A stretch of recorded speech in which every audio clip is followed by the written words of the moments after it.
একটি বিরাট বড় জাহাজের ইঞ্জিন হঠাৎ নষ্ট হয়ে যায়। আটকে পড়ে শত শত মানুষ। লক্ষ কোটি টাকার মালপত্র নষ্ট হয়ে যেতে থাকে। সেখানে কেউ এটি মেরামত করতে পারছে না। উপায় না দেখে শেষমেশ ৩০ বছরের বেশি অভিজ্ঞতা সম্পন্ন একজন মেকানিক্যাল ইঞ্জিনিয়ার নিয়োগ করা হলো। তিনি এসে প্রথমে ওপর থেকে নিচ পর্যন্ত খুব সাবধানে পুরো জাহাজ ভালো করে দেখলেন। তারপর ইঞ্জিন পরিদর্শন করলেন। সবকিছু দেখার পর প্রকৌশলী তার ব্যাগ খুলে একটি ছোট্ট হাতুড়ি বের করলেন। তারপর সেই হাতুড়ি হাতে নিয়ে কিছুক্ষণ এদিক সেদিক খোঁজাখুঁজি করে তিনি এগিয়ে গেলেন। তারপর এক জায়গায় মৃদুভাবে হাতুড়ি দিয়ে আঘাত করলেন। এরপর বললেন, এবার ইঞ্জিন চালু করো। কি এক তাজ্জব ব্যাপার ঘটে গেল। এতদিন ধরে যে জাহাজ ঠিক হয়েছিল না, সেই জাহাজের ইঞ্জিন হাতুড়ির হালকা আঘাতে প্রাণবন্ত হয়ে উঠল।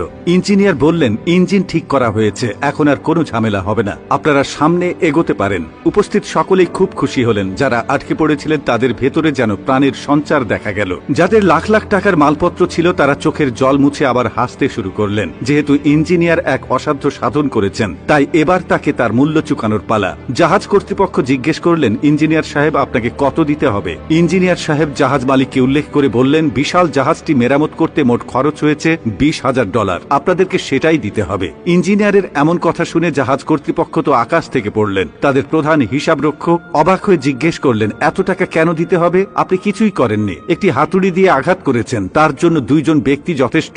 আপনি সর্বোচ্চ $10 চাইতে পারেন, তার বেশি চাইলে $100 চাইতে পারেন, কিন্তু তাই বলে $20,000? এটা কেমন কথা? মগের মূল্য পেয়েছেন নাকি? ইঞ্জিনিয়ার সাহেব যেভাবে হাত দিয়ে মৃদু আঘাত করেছিলেন ঠিক সেভাবে একটু মৃদু হেসে উত্তর দিলেন, আপনারা তো এতদিন যাবৎ চেষ্টা করেছেন, কত ইঞ্জিনিয়ার দেখিয়েছেন, নিজেরাও কম চেষ্টা করেননি, কারণ আপনারা জানেন না কোথায় আঘাত করতে হবে, কতটুকু আঘাত করতে হবে। তবে আমি সেটা জানি এবং এসব জানার জন্য আমি হাজার হাজার ডলার খরচ করেছি। তাই আপনার কথা অনুযায়ী আমার হাতুড়ি দিয়ে আঘাতের বিল $10 এবং কোথায় আঘাত করতে হবে সেই অভিজ্ঞতার জন্য $1990। আমি যদি 30 মিনিটের মধ্যে একটি কাজ করি, তবে এটি 30 মিনিটে কিভাবে করতে হয় তা শিখতে আমি 30 বছর কাটিয়েছি। আমার এই শিক্ষা এবং অভিজ্ঞতা আপনি 2 জনের মধ্যে খুঁজে পাবেন না। আমার দক্ষতা এবং অভিজ্ঞতার মূল্য দেওয়া গুরুত্বপূর্ণ, কারণ হলো এগুলো সংগ্রাম পরীক্ষা এবং এমনকি চোখের জলের ফলাফল। এই গল্প থেকে আমরা আসলে কি শিখলাম? আমাদের সমাজে এমন অনেক মানুষ আছেন যারা জানেন না কি ইবাদত করলে আল্লাহর নৈকট্য লাভ করা যাবে, ইবাদত করে কিভাবে বেশি সওয়াব পাওয়া যাবে।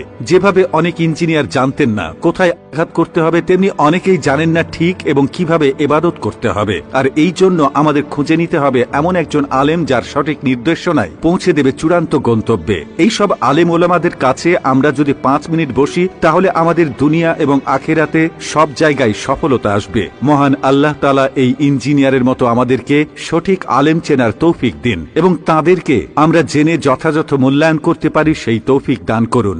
আমিন।